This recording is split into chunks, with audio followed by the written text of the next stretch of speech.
नमस्कार। आज हम रामायण के एक बहुत ही भावुक और कहना चाहिए एक बहुत ही जरूरी अध्याय में उतरने जा रहे हैं। ये कहानी है श्री राम और सीता के जुड़वा बेटों के जन्म की। और ये जन्म ये किसी आम माहौल में नहीं, बल्कि सबसे कठिन, सबसे ज्यादा मुश्किल हालातों के बीच हुआ था। तो देखिए, कहानी शुरू ही होती है एक संकट के बीच से। और इस संकट को दूर अयोध्या में बैठे राजा राम का बस एक ये छोटा सा चिंता भरा सवाल पूरी तरह बयां कर देता है। उन्हें तो जरा भी अंदाजा नहीं है कि उनकी पत्नी, उनकी सीता इस वक्त किस भयानक पीड़ा से गुजर रही हैं।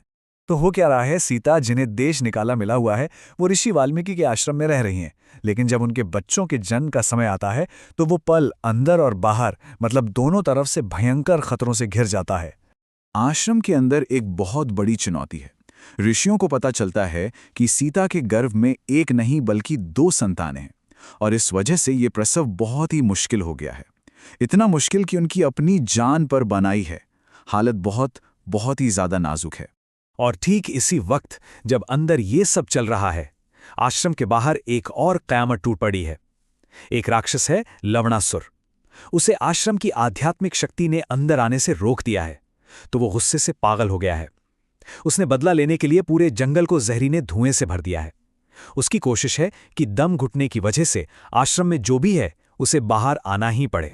लेकिन कहते हैं ना, जहां बड़ी चुनौतियां होती हैं वहां जीत भी उतनी ही बड़ी होती है। इन सारी मुश्किलों को चीरते हुए एक नई पीढ़ी का जन्म होता है। ये जन्म हर बाधा पर एक जीत जैसा है, जो किस्मत की कहानी को एक नया मोड़ देने वाला है। और फिर सीता 2 स्वस्थ बेटों को जन्म देती हैं। और क्या खूबसूरत वर्णन किया गया है उनका। ऐसा कहा गया है कि एक का चेहरा सूरज की तरह चमक रहा था, तेज से भरा हुआ, और दूसरे का चेहरा बिल्कुल शांत, सौम्य, चांद जैसा था। अब बारी आती है नामकरण की। और ये कोई साधारण नामकरण नहीं है। खुद महर्षि वाल्मीकि ये संस्कार करते हैं। और वो इन जुड़वा बच्चों को जो नाम देते हैं ना, वो नाम उनके मकसद, उनकी किस्मत से बहुत गहरे तरीके से जुड़े हुए हैं। तो पहले बेटे का नाम रखा गया लव। ये नाम आया है दूर्वा घास के निचले हिस्से से, जिसे लव कहते हैं। देखिए, हमारी परंपरा में दूर्वा घास को पवित्रता और सौभाग्य का प्रतीक माना जाता है ना? तो ये नाम अपने आप में एक मजबूत, एक पाक और पवित्र शुरुआत की निशानी बन गया। और दूसरे बेटे का नाम रखा गया कुश। ये नाम भी उसी दूर्वा घास से लिया गया है, लेकिन उसके ऊपरी हिस्से से। और ये नाम प्रतीक है उस इंसान का जो पवित्र मंत्रों से, ज्ञान से, संस्कारों से शुद्ध हुआ हो।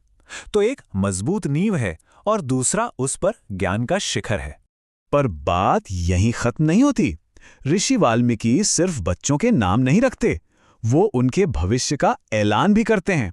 वो कहते हैं कि ये दोनों बालक अपने शौर्य और अपनी वीरता के लिए पूरी दुनिया में जाने जाएंगे।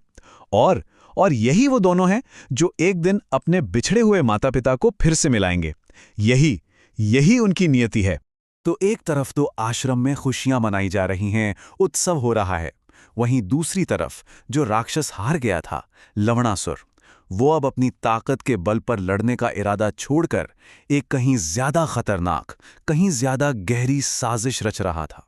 लवणासुर को ये बात समझ आ जाती है कि वो सिर्फ ताकत से नहीं जीत पाएगा। तो उसकी नई योजना क्या है?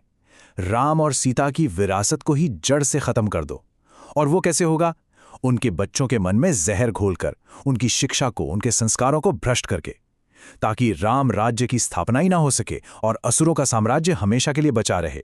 अब कहानी एक ऐसे मोड़ पर आती है जो बहुत ही अजीब है, एक दुखद विडंबना है।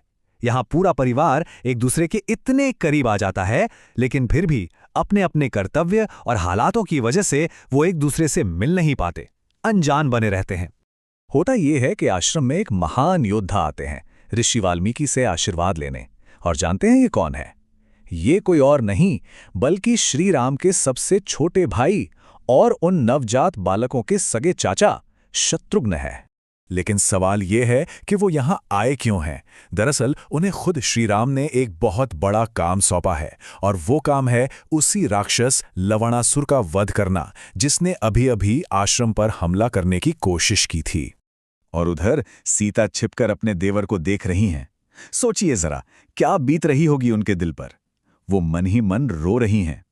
ये कैसी किस्मत है कि उनके बच्चे के चाचा उनसे मिलने आए हैं और एक माँ होकर वो उनके पास तक नहीं जा सकती।